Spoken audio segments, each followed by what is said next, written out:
Good evening! Ayan ang nilaga nating itlog ng pugo. Nasabi nila nakaka-high blood. At meron tayong Himalayan salt. Ayan, tayo ay magmumukbang. So, ito ang ating dinner. Lang. Sabi nila nakaka-high blood ako. Ewan ko kung gaano siya katotoo. Ganyan tayo mag kasi nakakita ko ng itong ng pugo. So, hindi ko naman siya ihahalo sa chop suey, kundi bala ko lang talagang maglaga niya. So, ano kaya sa tingin ninyo? Sabi nila nakaka-high blood daw ito. Mas mataas daw ang cholesterol nito.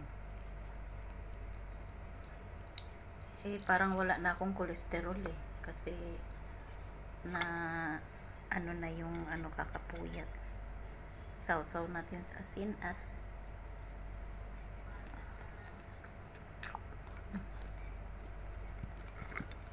siyempre nguyain para madurog. Masarap. Nakakamiss din kumain ng ganito.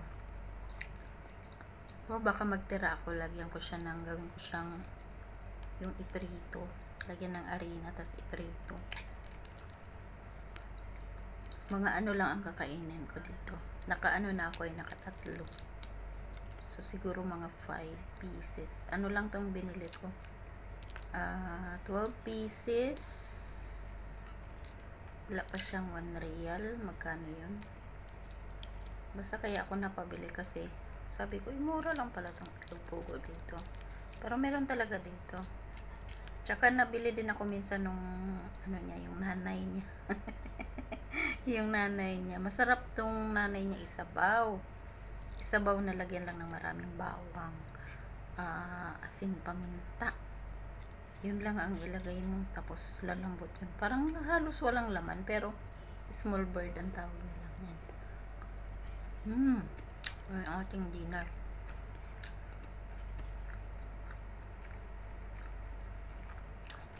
Ang dalawa na lang. Ito parang sumabog yata to siya. Pero nung parang binili ko parang may ano na siya, singaw. Nag-crack siguro. Konti. Kasi hindi mo naman to pwedeng prituhin. Diba, alam mo, prituhin mo tong kakarampot lang. Nalaglag ng isa, hindi nga nabasag Nalaglag yung isa nung pag-open ko.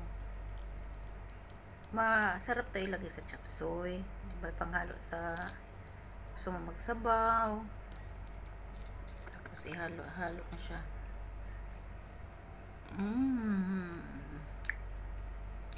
Thank you guys for watching.